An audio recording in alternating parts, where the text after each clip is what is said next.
उत्पत्ति की किताब और उसका 29वां अध्याय अभी आपके सामने पढ़ा गया। और आज आपको याद होगा, इसके पहले मैंने एक भाग में आपसे बात की थी, पहले पद से लेकर के और उसके 9वें 8वें पद तक, 7वें 8वें पद तक मैंने बात की थी कि किस तरीके से कुएं के ऊपर जो पत्थर रहता था वो हटाया जाता था, भेड़ बकरियों को पानी पिलाया जाता था और फिर उस कुएं के मुंह पर वो पत्थर रख दिया जाता था। और मैंने प्रोटेक्ट योर ब्लेसिंग, अपनी आशीषों की रक्षा करो, उस पर बात की थी। आज मैं इसके दूसरे भाग पर आपसे बात करना चाहता हूं। याकूब, मैं थोड़ा सा रिकैप कर दूं। याकूब अपने मामा के यहां जा रहा है, अपने मामू के यहां जा रहा है, आशीषों से लदा हुआ है। उसकी मां ने उससे कहा कि एसाव तुम्हारे खिलाफ है, तुमको मार डालना चाहता है और तुम्हारे साथ वो आशीषें भी खत्म हो जाएंगी, इसलिए इस जगह को छोड़ दो। और याकूब बेयाबान में, जंगल में एक विजन, एक दर्शन देखता है। एक सीढ़ी है जो जमीन से लेकर के आसमान तक लगी हुई है और उस पर फरिश्ते चढ़ते और उतरते हैं और उसके ऊपर के भाग पर परमेश्वर खड़ा होकर के याकूब को एक बार परमेश्वर ने फिर से उन आशीषों को दोहराया और अपनी ओर से कहा कि अब मैं कह रहा हूं, अभी तक तो इसहाक ने आशीष दी, अब मैं तुम्हें आशीष दे रहा हूं। उसके बाद याकूब ने वहां पर एक पत्थर लिया, उस पर तेल डाला, उसको अनॉइंट किया और उस जगह का नाम बेत एल रखा, यानी परमेश्वर का घर। वहां से आगे बढ़ता है और पूर्वियों के देश में आता है। वो अपनी अभी यात्रा में है और जहां पर उसको चरवाहे दिखाई देते हैं जो अपने 3 झुंड के साथ बैठे हुए थे और कुएं के मुंह पर पत्थर था और उसने जानकारी हासिल की और पता यह चला कि जब सब झुंड शाम को जमा हो जाते हैं तो पत्थर लुढ़काया जाता है, पानी पिलाया जाता है भेड़ बकरियों को और फिर उसके मुंह पर पत्थर रख दिया था। अब और याकूब ने उन चरवाहों से पूछा कि वो लाबान को जानते हैं क्या, और अभी वो पूछ ही रहा था, तब तक उन्होंने कहा कि हाँ जानते हैं। तब तक लाबान की 2 बेटियां थीं और एक बड़ी बेटी, एक छोटी बेटी। बड़ी का नाम लिया था और छोटी का नाम राहेल था। और अभी वो चरवाहों से लाबान के बारे में, अपने मामू के बारे में, अपने मामा के बारे में पूछ ही रहा था कि राहेल पानी भरने के लिए उस कुएं पर आई। लगता था वही कुआं था वहां पर जहां पर सब लोग पानी लेने आते थे। और जब ये आती है तो लोगों ने, जो चरवाहे, तो उन्होंने कहा कि देखो लाबान की तो बेटी आ गई जिसके बारे में तुम पूछ रहे थे। और कुछ ऐसा लगता है कि राहेल इतनी खूबसूरत थी कि लव एट फर्स्ट साइट हो गया। याकूब को वो पहली नजर में भा गई। अभी आप मेरे साथ रहिए थोड़ा सा। और उसने जाकर के राहेल से बातचीत की, उसको चूमा, कहा कि मैं तुम्हारा रिलेटिव हूं, मैं तुम्हारा कजन हूं और सब बातें, सब आपने पढ़ा इसके अंदर। मैं आज जो आपके लिए लेकर के आया हूं, मैंने कहा ना कि जो हम ये सीरीज चला रहे हैं, हम जो अध्ययन कर रहे हैं, हम सिर्फ कहानी किस्सा किताब नहीं पढ़ रहे हैं, हम उत्पत्ति की ही केवल घटनाओं का वर्णन नहीं कर रहे हैं। हम ये जानना चाह रहे हैं, मेरी बात सुनिए ध्यान से, कि इस घटना से हमारा क्या लगाव है, इस घटना से हमारे उद्धार का, हमारे दिनचर्या का क्या मकसद है, क्यों लिखी गई है ये बाइबल, क्यों पढ़ रहे हैं हम। कहानी किस्सा पढ़ना तो दुनिया के कहानी किस्से, इसी बात को हम बार बार क्यों पढ़ रहे हैं, ये हमारे लिए पवित्र वचन क्यों बना हुआ है, ये हम जानना चाहते हैं। और यही मैं प्रचारकों को चैलेंज करता हूं कि जब आप प्रचार कीजिए तो आप ये खोज करके निकालिए कि इसका हमारे जीवन से, क्योंकि ये ऐसे ही नहीं लिख दिया गया है मित्रों, ये घटनाएं यूं ही नहीं हो गई हैं। इन सब के पीछे परमेश्वर का एक मकसद है और वो मकसद उद्धार का मकसद है। लेकिन कैसे वो उद्धार मिल रहा है, ये क्यों हमारे लिए इतना इंपॉर्टेंट है, इसी पर हम बात कर रहे हैं। और मैं चैलेंज करता हूं आपको कि आप जो यहां पर 1.5 घंटे 2 घंटे बिताते हैं, ये हम जाया बेकार नहीं जाने देंगे आपका। हम आपको खुदा के कलाम से भर करके भेजेंगे। और अगर आपने खुदा का कलाम अपने जीवन में नहीं रखा मित्रों, तो बाकी सारी चीजें पेरिश हो जाएंगी और एक दिन आएगा आप तरस के रह जाएंगे। आप कहेंगे काश जब मैं सुनने लायक था, मैं सुनने लायक थी, मैं बैठ सकता था, मैं इंतजार कर सकता था, मैं सुन सकता था, मैं देख सकता था, मैं उसको अपने दिल में ग्रहण कर सकता था, तब मैंने नहीं किया। अब वो वचन कहां मिलेगा, क्योंकि एक बार जो वचन निकल गया मित्रों, वो वापस जल्दी आता नहीं। और इसलिए मैं आपसे दिल से हाथ जोड़ करके निवेदन करता हूं कि खुदा के कलाम को बहुत गंभीरता से लीजिएगा जब आप ये सुन रहे हैं, क्योंकि सुनना मसीह के वचन से होता है। कहीं भी जाकर के कुछ भी मत सुन लीजिए। क्योंकि कहीं ऐसा ना हो कि मसीह का वचन ना हो और दुनिया की चीज आप सुने जा रहे हैं। Make sure what you are listening is the word of God. Yakub अपने मामू के यहां पहुंचता है, वो कहानी भी आप सब जान रहे हैं। याकूब वहां जाता है अपने मकसद से, दो चीज, एक तो उसको बचना था एसाव से, मगर यहां आकर के उसका मन राहेल की ओर लग गया और वो राहेल से विवाह करना चाहता था, शादी करना चाहता था, उसको अपनी पत्नी बनाना चाहता था। कहते हैं, अंग्रेजी में कहावत है, मैन प्रपोजेस गॉड डिस्पोजेस। इंसान तो युक्ति करता है, इंसान तो कल्पना करता है, मगर अगर वो कल्पना प्रभु की नहीं है, अगर वो मर्जी प्रभु की नहीं है तो वो कभी पूरी नहीं होगी। और इसलिए आज मैं विषय यही है कि अपनी कल्पनाएं प्रभु पर डाल दो, अपनी योजनाएं, अपनी सोच प्रभु पर डाल दो।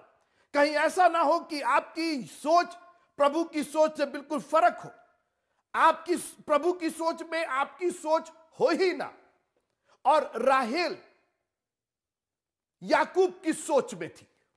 याकूब राहेल से शादी करना चाहता था, मुझको यहां नौकरी करनी है, मुझको यह करना है, मुझको वो कर, यह आपकी सोच है। Is it the will of the Lord? और एक बात सुन लीजिएगा, मैं यहां पर कह रुकना चाहता हूं कि हो सकता है कि आपकी सोच आपके कार्य में तब्दील हो जाए, जो आपने सोचा वो हो जाए, यह भी हो सकता है, मगर कहीं ऐसा तो नहीं है कि उसके अंत में मृत्यु हो, उसके अंत में नाश हो। लिखा है कि उसने इस्राएलियों के लिए, उसने उनको मुंह मांगा वरदान तो दिया, मगर उनके प्राण को सुखा दिया। मनुष्य सारे जगत को प्राप्त करे। कहीं यीशु मसीह ने नहीं कहा कि जगत तो खबरदार, जगत की बात मत करना, डोंट गो दैट वे, जगत ठीक नहीं है। नहीं, बोला जगत तो तुम प्राप्त कर सकते हो, but not on the cost of your soul. अपनी आत्मा के कीमत पर संसार को मत हासिल करो, क्योंकि हम लोग की सोच तो संसार को पाने की है ना। हम लोग आत्मा को तो बलि चढ़ा देते, आत्मा कह रहे आत्मा जाए भाड़ में।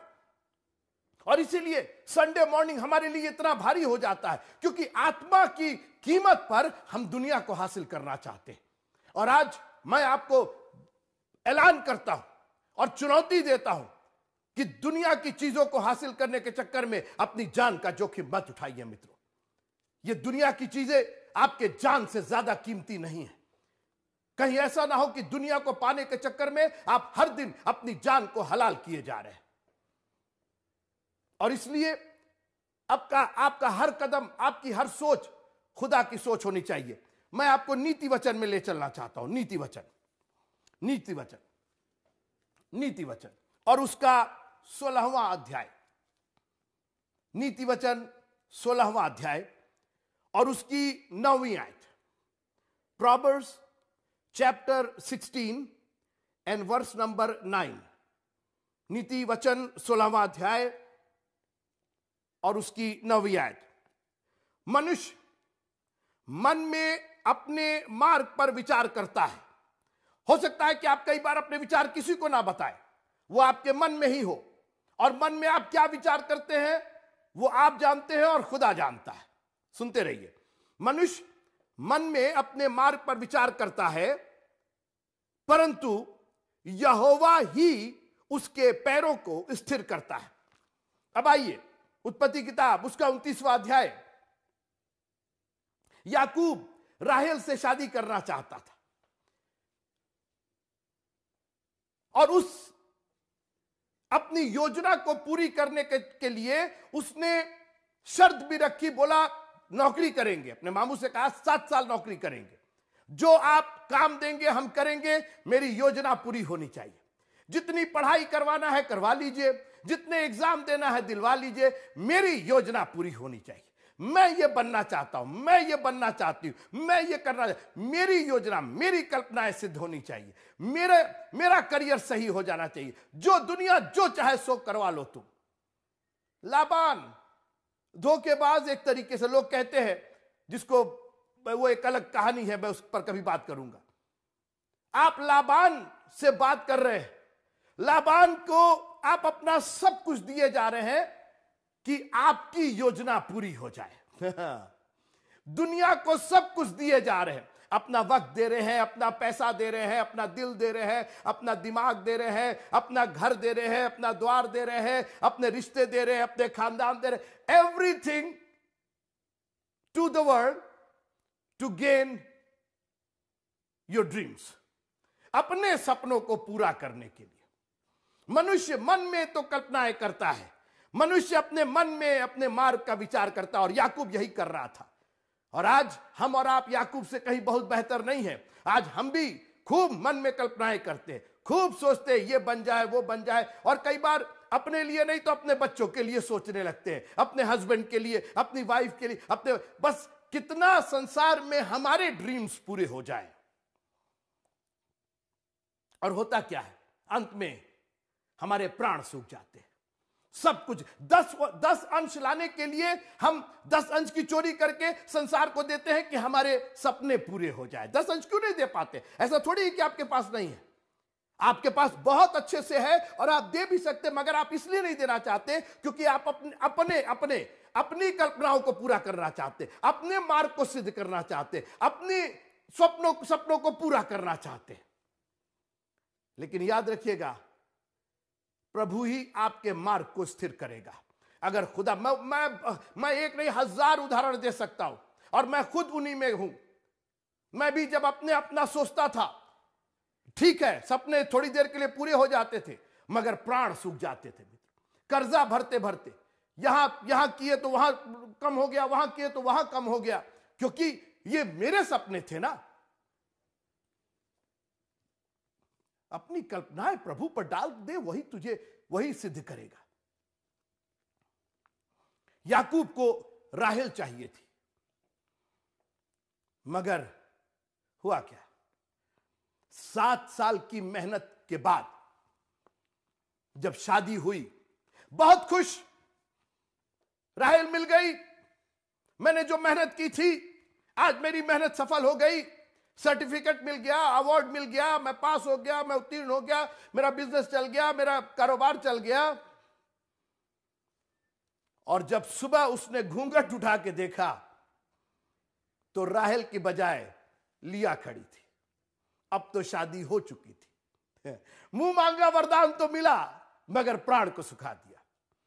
खत्तों में ढेरों अनाज तो हुए, मगर आवाज आ गई कि अगर आज रात को तेरा प्राण ले लिया जाए तो तुझे क्या लाभ होगा। यानी तेरे 1% का भी प्रॉफिट तुझे नहीं हुआ है।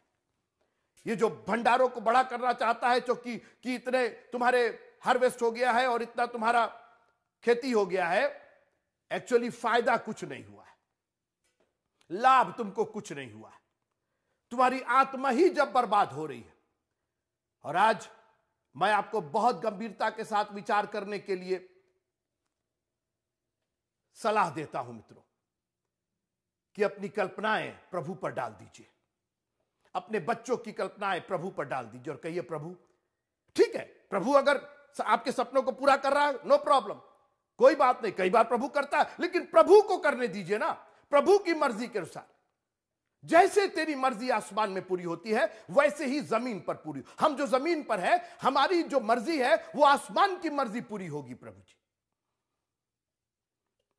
मेरी नहीं लेकिन तेरी इच्छा पूरी हो। और याकूब को सुबह लिया मिलती है। क्या प्रॉब्लम थी लिया में? 2 प्रॉब्लम थी। नंबर 1 कि याकूब उसको चाहता ही नहीं था। यही प्रॉब्लम अपने बहुत बड़ी प्रॉब्लम है। ये याकूब का ड्रीम ही नहीं था, याकूब का ड्रीम तो राहेल थी। और आप इनको स्त्रियां मत समझिए, वो ठीक है, वो याकूब के लिए स्त्रियां थी। आप अपने जीवन को देखिए, आप अपने आप को याकूब मान के चलिए कि आप जिस पर मन लगाए हुए हैं, जो चीज आप चाहते हैं, मालूम हुआ कि उसके लिए 7 साल काम किया, सारा पैसा आपने लुटा दिया, बजाय 10वां अंश देने के आपने तो बच्चे की फीस ही भरते रह गए। आप तो घर का सामान ही लाते रह गए। अरे 10वां अंश बचा लो यार, इस बार यहां दे देते, वहां दे देते, ये कर देते। चर्च में देने की बजाय, प्रभु पर अपनी कल्पनाएं देने की बजाय, आप तो अपने ही ड्रीम को पूरा करने के चक्कर में पड़े हुए थे। कोई बुराई नहीं है, लेकिन कहीं ऐसा ना हो कि सुबह आपको लिया मिले, आपकी मेहनत पर पानी फिर गया। और दूसरी प्रॉब्लम यह थी कि लिया की आंखें धुंधली थी। ये कहीं नहीं लिखा है कि वो कुरूप थी या क्या थी, लेकिन उसकी आंखें धुंधली थी। तो जो भी हो, वो याकूब की का सपना नहीं थी। She was not the dream of Jacob. और यहां याकूब की का सपना चूर चूर हो गया। थोड़ी देर सुनते रहिए मेरे। याकूब का सपना तो चूर हो गया, मगर परमेश्वर की कल्पनाएं, परमेश्वर की योजनाएं पूरी हो गई। अब सुनिए, याकूब आशीष से भरा हुआ था और यह आशीष ट्रांसफर होनी थी। और ट्रांसफर कैसे होती? जो उसका वंशज होता उससे उसको ट्रांसफर होती। तो उसके लिए एक स्त्री चाहिए थी, एक पत्नी चाहिए थी। मेरे साथ रहिएगा थोड़ी देर। तो यहां पर एक स्त्री जो राहेल उसको दिख रही है। याकूब की कल्पना राहेल थी, परमेश्वर की कल्पना लिया थी। और याकूब से अगर पूछा जाता कि लिया से शादी करोगे, नहीं करेंगे। परमेश्वर कहता है लेकिन उसी से तो हमको वंशज आगे बढ़ाना है, उसी खानदान में तो यीशु मसीह को पैदा होना था। सुनते रहिए आप। और सुनिए, आइए उत्पत्ति की पुस्तक, उसका 29वां अध्याय और उसकी 21वीं आयत। याकूब अपने सपने को टूटा हुआ मान करके रो रहा है, बिलख रहा है, निराश है। आज मैं आपको चैलेंज करना चाहता हूं, has your dream been shattered? आपके सपने टूटे हैं क्या? बजाय निराश होने के, start looking the answer from God. हो सकता है कि खुदावंद की नजर में वो सपना बनता हुआ दिखाई दे रहा हो। आपकी नजर में वो सपना चूर चूर हो गया, आपकी चाहत खत्म हो गई। जिसको आपने चाहा था उसको वो आपको नहीं मिला, ये नौकरी नहीं मिली, वो कारोबार नहीं मिला, वो बिजनेस नहीं मिला। कोई बात नहीं, कहीं प्रभु की कुछ और योजना तो नहीं है? सुनिए प्रभु की योजना। 29वां अध्याय उत्पत्ति का और उसकी 31वीं आयत। उत्पत्ति का 29वां अध्याय और 31वीं आयत। Genesis chapter 29 and verse number 31। जब यहोवा ने देखा कि लिया अप्रिय हुई, क्योंकि वो तो सपना थी नहीं, सपना तो राहेल थी इनकी। ये तो राहेल को अपनी पत्नी बनाना चाहता था, पत्नी बन गई लिया, और अब याकूब उससे प्रीति नहीं रख रहा है। तो क्या किया? तब उसने उसकी कोख खोली, पर राहेल बांझ रही। सुना आपने? मुंह मांगा वरदान। बाद में राहेल से शादी हुई, मगर राहेल के बेबी नहीं हो रहा है। राहेल बैरन है, बांझ है। वो आशीष ट्रांसफर नहीं हो रही है, और ट्रांसफर तो लिया के द्वारा हो रही है। ये परमेश्वर की कल्पना है मित्रों। आपने अप्रिय जाना, ये मेरी योजना थी। तुम अपनी योजना के तहत चलते रहे तो अब कोख खोल लो ना, अब संतान पैदा कर लो ना, अब आशीषें कर लो ना। आपको मिल तो गई, राहेल भी मिल गई, आखिरी में राहेल मिली, लेकिन परमेश्वर ने उसकी कोख को बंद कर दिया और बोला the blessing will stop right there, अब इसके आगे नहीं जाएगी। मैं आपसे नम्र निवेदन करना चाहता हूं, अपनी कल्पनाओं को, अपनी योजनाओं को प्रभु पर डालिए। कहीं ऐसा ना हो कि आपकी योजनाएं धरी की धरी रह जाए। राहेल मिलने के बाद भी आपकी आशीषें आगे नहीं जा रही है। और याद रखिएगा, लिया के द्वारा जो संतान उत्पन्न हुई, उन्हीं संतान में, उसी वंशज में यीशु मसीह पैदा हुए। मैंने फिर कहा, यीशु मसीह पैदा हुए लिया की संतान के द्वारा। तुमने अप्रिय जाना, ये क्योंकि नियम था बड़ी बेटी से शादी होने का। तुमने उसको घुमा फिरा करके तुमने अपनी योजना, अपना एजेंडा चला दिया, मनुष्य का एजेंडा चलने लगा। परमेश्वर से आप डेयर करेंगे? परमेश्वर आपको कुछ और आशीषें देना चाहता है। परमेश्वर आपकी योजना कुछ और है, वो अपनी महिमा आपसे लेना चाहता है। अरे वो हम लिया मिल गई, हमको लिया चाहते नहीं थे, निराश हो गए, हताश हो गए। खबरदार जो आप हताश और निराश हुए, अगर आप उसके मानने वाले हैं, अगर आप विश्वासी हैं, अगर आप खुदा के कलाम में दृढ़ हैं, अगर आप उसके कलाम को सच्चा मानते हैं, तो एक काम कीजिए, रोना धोना बंद करके, निराशा वाली बातें बंद करके आप कहिए, प्रभु तेरी योजना क्या है? हमारी योजना तो ये थी, वो सब तो बेकार हो गई। राहेल मिलने के बाद भी हम आगे कुछ नहीं कर पाए, एक संतान हम नहीं पैदा कर पाए। ये हम कर क्या रहे हैं? हमारी योजना थी इस लड़की से शादी करे, उस लड़की से शादी करे, यही चाहिए वही चाहिए। तेरी योजना क्या है प्रभु जी? क्योंकि बगैर उसकी योजना के आशीषें आगे नहीं बढ़ेंगी। उसने उनको मुंह मांगा वरदान तो दिया, मगर उनके प्राण को सुखा दिया। कहीं ऐसा ना हो कि सारा जगत आपको मिल जाए और आपका जान का जोखिम हो जाए। इतनी बड़ी नसीहत इस चैप्टर से, इतनी बड़ी नसीहत मिली मित्रों। जब मैंने इस अध्याय को और मैं दुआ करने लगा, मैंने प्रभु जी ये इतनी बड़ी नसीहत जो आपने हमें याकूब के रूप में दिया, अब भी अगर हमारी आंखें नहीं खुली, अब भी हम अपनी मर्जी पूरा करते रहे, अब भी हमको ये चाहिए वो चाहिए, हम अपने बेटे को ये बनाएंगे, बेटी को बनाएंगे, और हमको इससे, हम दुनिया की कल्पनाएं करते हैं, परंतु यहोवा ही हमारे पैरों को स्थिर करता है। एक और पद सुनिए, नीति वचन उसका 16वां अध्याय 3 और 4, जो अभी मैं बार बार कह रहा हूं, अपने कामों को यहोवा पर डाल दे, इससे तेरी कल्पनाएं सिद्ध होंगी। क्योंकि आपकी कल्पना में फ्लॉ हो सकता है, कमी हो सकती है मित्रों, आपके कामों में। Let God take care of it. हमारी और आपकी योजना, हमारे और आपके काम मैले और चिथड़ों के समान है, यहोवा पर डाल दे, आपकी कल्पनाएं सिद्ध हो जाएंगी मित्रों। प्रभु के वचन के अनुसार चलिए। आप कैसे डालेंगे? उसके वचन के अनुसार चलने पर। समर्पित कर दीजिए। कह दिया, हन्ना ने कह दिया कि बेटा होगा तो तुझे मैं दूंगी। यह है अपना, जो उसकी कल्पनाएं थी, उसकी जो योजना थी कि मुझे बेटा चाहिए, मगर वो बेटा मैं तुझे दूंगी। आहा, क्या बात है। और उसकी कल्पना सिद्ध हो गई मित्रों, हन्ना को बेबी मिल गया। यहोवा ने सब वस्तुएं विशेष उद्देश्य के लिए बनाई है। लिया, लेकिन लिया, अरे वो तो उसकी आंखें धुंधली है, उसकी आंखें, वो तो देख नहीं पाती, मोटा चश्मा लगाती है, या जो भी था, वो अप्रिय थी याकूब को, वो अप्रिय थी लिया, उसको प्यार नहीं करता था। लेकिन याकूब भूल गया कि परमेश्वर हर एक चीज किसी योजना के अनुसार बनाता है। फिर से सुनिए, यहोवा ने सब वस्तुएं विशेष उद्देश्य के लिए बनाई थी। यह सिखाने के लिए 2019 में परमेश्वर ने हमें और आपको सिखाने के लिए वो घटना की कि अपनी योजना पर मत चलना, तुम्हारी योजना बहुत दूर तक नहीं जाएगी। अपने काम, अपनी कल्पनाएं मुझ पर डाल दो, मैं ही उसको सिद्ध करूंगा। अगर तेरी मर्जी हो खुदाबंद, तो मैं यहां जाऊंगा, मैं वहां जाऊंगा, मैं ये करूंगा, वो करूंगा। If it is the will of the Lord, अगर ये परमेश्वर की मर्जी हो, परमेश्वर की मर्जी को, परमेश्वर के कलाम को, परमेश्वर के प्रेम को, परमेश्वर के भवन को अपनी जिंदगी में सबसे प्रायोरिटी दीजिएगा। इसको छोड़ के कुछ और करेंगे, पास ही नहीं होंगे, आप उत्तीर्ण ही नहीं होंगे। लोग आते हैं हमसे दुआ कराने के लिए, कई बार वो संडे को छोड़ करके ये करने जा रहा है, जाए भैया जो करना करो, लेकिन दिल से दुआ निकलती नहीं है, क्योंकि आपकी कल्पनाएं सिद्धि नहीं होंगी ना। फायदा क्या? ठीक है, बच्चा पास हो गया, नहीं दुआ कराया तब भी पास हो गया, मगर प्राण तो सूख गए, कल्पनाएं नहीं सिद्ध हुई।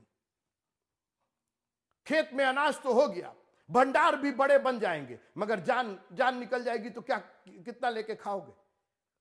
मनुष्य सारे जगत को प्राप्त करे, प्राप्त तो कर लिया, मगर अपने जान का जोखिम है, जान नहीं बचा पा रहे।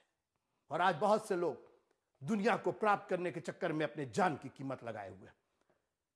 मैं आपको चैलेंज करना चाहता हूं, परमेश्वर के सामने बहुत नम्रता और दीनता के साथ परमेश्वर को चैलेंज मत कीजिएगा और कहिएगा, खुदावंद मेरी नहीं लेकिन तेरी इच्छा पूरी हो। कहीं ऐसा ना हो कि राहेल मिल भी जाए तो उससे कोई फायदा ना हो, क्योंकि आपने लिया को प्रिय जाना, आपने एक उद्देश्य के लिए उसको, उसकी आंखें धुंधली की थी, एक उद्देश्य के लिए उसकी शादी मुझसे हुई। मुझे नहीं पसंद था, लेकिन कहीं अगर आपका उद्देश्य है तो प्रभु जी वेल एंड गुड, तेरा धन्यवाद हो। प्रभु ने लिया की कोख खोल दी और उससे जो बेबीज पैदा हुए, जो वंश निकला, वही वंश आगे जाकर के उसी में यीशु मसीह पैदा हुए। कितनी बड़ी योजना हम और आप की जो देखने की सीमा है इतनी नजदीक की है। केवल उसकी आंखें धुंधली है, मोटा चश्मा पहनती, उसको दिखाई नहीं देता, उसको दिखाई, मतलब हम लोग इतने ही दूर देख पाए, खुदावंद कहां से कहां तक देख रहा था। कई बार हम और आप सोचते हैं, अरे मेरा बच्चा ये, मेरी बेटी ये, मेरा बेटा वो, मेरा खानदान ये, ठीक है अभी तो ठीक दिखाई दे रहा। कहीं ऐसा नहीं है कि आगे जा करके सब चीज दांव पर लग जाए, प्राणों का जोखिम उठा ले। हमारी और आपकी जिम्मेदारी है मित्रों कि हम परमेश्वर की योजना को पूरा करें और कहें, प्रभु आपने जो भी योजना मेरे जीवन के लिए बनाई है वो आपकी मर्जी के अनुसार पूरी होगी। मेरी मर्जी कुछ भी नहीं खुदा, मेरी मर्जी यही है कि आपकी मर्जी पूरी। मैंने कई बार आपसे कहा कि जब दुआ कीजिए तो यही कीजिए कि मेरी इच्छा यह है कि आपकी इच्छा पूरी हो, क्योंकि आपकी जो इच्छाएं होंगी उस इच्छा में कभी प्राण नहीं सूखेगा, प्राण की जान की कीमत नहीं होगी, बल्कि जान बचाई जाएगी। प्रभु आप सबको बहुत आशीष दे, ये आशीष दे कि आप उसकी मर्जी को दिल और जान से पूरा